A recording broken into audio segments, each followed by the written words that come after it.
नमस्कार साथियों, मैं विवेक शर्मा गुरुदेव ऑर्गेनिक में आपका हार्दिक स्वागत करता हूं एवं परमपिता परमेश्वर से कामना करता हूं कि आप सभी लोग अच्छे होंगे, प्रसन्न होंगे एवं स्वस्थ होंगे। साथियों, समय समय पर हम लोग आपके बीच में आते हैं और जैविक खेती से संबंधित बातें करते हैं, नए उत्पादों के बारे में चर्चा करते हैं।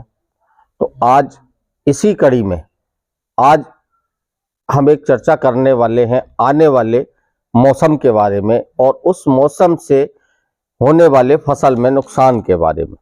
और आज का वीडियो साथियों ये विशेष तौर पर सब्जी वर्गीय फसलें जो हमारे किसान साथी उगाते हैं उन लोगों के लिए बहुत ही इंफॉर्मेटिव वीडियो होने वाला है, बहुत महत्वपूर्ण वीडियो होने वाला है। क्योंकि अभी तक सर्दी का सीजन था और सर्दी के सीजन में हमारी जो सब्जी वर्गीय फसलें होती हैं उसमें बहुत ज़्यादा ऐसा प्रकोप ऐसा नहीं दिखाई देता है, लेकिन आगे आने वाला जो सीजन है, जो मौसम है, वो बहुत महत्वपूर्ण होता है सब्जी के लिए। खास तौर पर कुछ सेंसिटिव सब्जी वर्गीय फसलें हैं जिसमें आपका खीरा हो गया, ककड़ी हो गई, टमाटर हो गया, इस टाइप की जो फसलें हैं जो बहुत ही टेम्परेचर के ऊपर डिपेंड करती हैं। अगर टेम्परेचर बहुत ज्यादा होता है तो इन फसलों पर सीधा असर टेम्परेचर का आता है।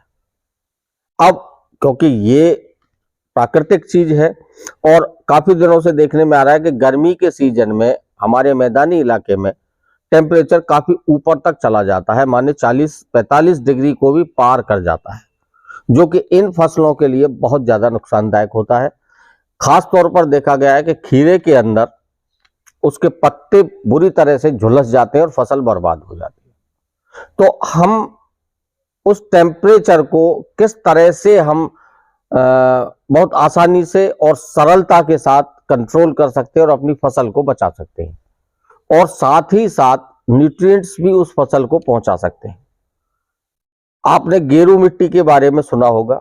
गेरू मिट्टी होती है, लाल रंग की मिट्टी होती है, आप स्क्रीन पे देख पा रहे हैं, इस टाइप की वो गेरू मिट्टी होती है और ये एक तरह का खनिज ही है, पहाड़ों से प्राप्त होता है हमको। और गेरू मिट्टी आज का नहीं है, बहुत पुराना, सदियों से हमारे बुजुर्गों के द्वारा इसको प्रयोग किया जा रहा है। इसके लाभ भी काफी होते हैं। इसकी जो तासीर होती है वो बहुत ठंडी मानी जाती है। आयुर्वेद में भी इसका प्रयोग होता है और पूजा पाठ में भी इसका प्रयोग होता है। आपने देखा होगा राजस्थान वगैरह में आज भी गेरू मिट्टी से अपने घरों की पुताई की जाती है। आपने देखा होगा लाल जो कच्चे मकान होते हैं वहां लाल रंग की जो पुताई होती है वो गेरू मिट्टी से ही की जाती है। और उसका मेन कारण यही है कि वो नेचुरल वातानुकूलित होता है, मतलब एक नेचुरल एयर कंडीशनड का काम भी करता है।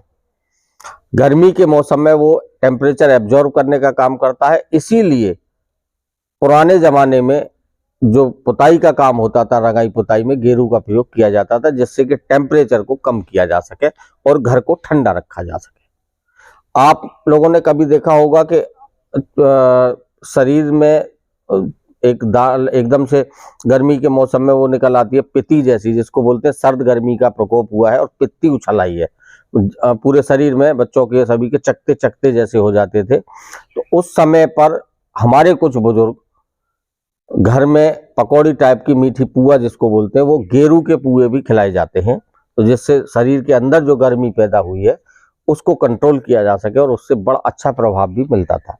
तो ये आयुर्वेद में इस टाइप के कुछ नुस्खे हुआ करते थे। लेकिन गेरू का प्रभाव हमने फसल के ऊपर भी लेना है। अब लेना कैसे है? जब आपका टेम्परेचर लगे कि बहुत ज्यादा टेम्परेचर होने वाला है या हो चुका है तो आपको OWDC आप लोग प्रयोग करते ही हैं। OWDC के अंदर 100 लीटर OWDC में मात्र 100 से 150 ग्राम तक, मैक्सिमम 200 ग्राम आप कर सकते हैं। 100 से 150 ग्राम तक आप गेरू मिट्टी लें। गेरू मिट्टी बिल्कुल एज ए हार्ड फॉर्म में आती है और उसमें पानी में बहुत जल्दी वो घुल भी जाती है। जैसे खड़िया होती है, मुल्तानी मिट्टी बहुत ज्यादा हार्ड होती है, खड़िया मिट्टी भी हार्ड होती है। इसी तरह से गेरू मिट्टी डले के रूप में भी आती है और पाउडर, उसका जो डला गल जाता है तो वो पाउडर फॉर्म में भी बन जाता है। आप OWDC में गेरू मिट्टी को डाल दें, 2 दिन तक आप डाल कर के रखें। 2 से 3 दिन डालने के बाद अगर वो सॉल्यूशन ज्यादा गाढ़ा लग रहा है आपको तो आधा बोर आधा पानी मिला करके आप उसका फसल के ऊपर स्प्रे कराते हैं।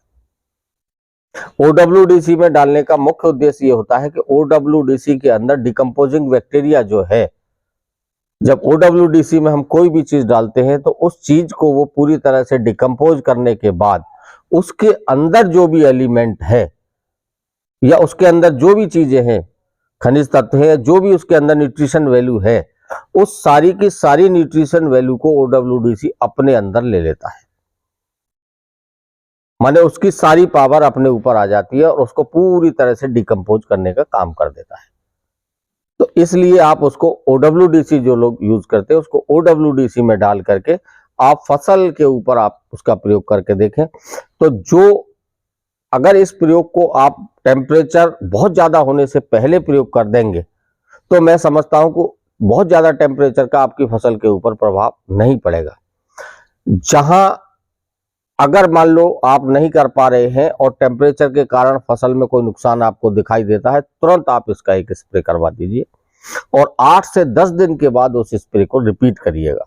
फिर आप देखेंगे आपकी फसल के अंदर टेम्परेचर का प्रभाव ना के बराबर दिखाई देगा और आपकी फसल पूरी तरह से सुरक्षित रहेगी।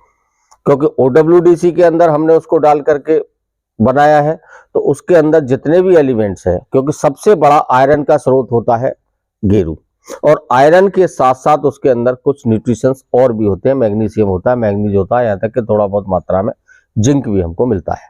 तो ये सारे एलिमेंट्स भी हमारी फसल को मिल जाएंगे और फसल के अंदर न्यूट्रिशन का काम करेंगे। तो मैं समझता हूं कि आप टेम्परेचर से बचाने का आप लोगों को एक बहुत अच्छा और आसान सस्ता उपाय आपको मिला है। आप लोगों को अगर वीडियो पसंद आती है तो आप वीडियो को, जो नए सब हमारे दर्शक हैं उनसे निवेदन करना चाहूँगा कि वीडियो को, चैनल को सब्सक्राइब जरूर करें और सभी साथियों से निवेदन करना चाहूँगा जो भी हमारे दर्शक हैं कि वीडियो अगर आपको पसंद आती है, अगर जरा सी भी अच्छी लगती है तो आप वीडियो को शेयर करने का, अधिक से अधिक शेयर करने का काम जरूर करें। जिन साथियों को OWDC, NWDC या गाढ़े गौमूत्र की आवश्यकता है और अभी तक उनको नहीं समझ आ रहा है कि कहाँ से लिया जाए, तो आप अच्छे से जानते ही हैं कि हम आप लोगों तक पहुंचाने की समुचित व्यवस्था करते हैं।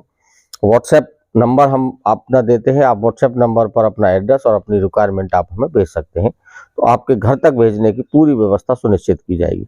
तो मिलते हैं एक नई वीडियो में नई जानकारी के साथ, नए कंटेंट के साथ। तब तक के लिए आपसे विदा चाहता हूँ। जय जवान, जय किसान, जय हिंद।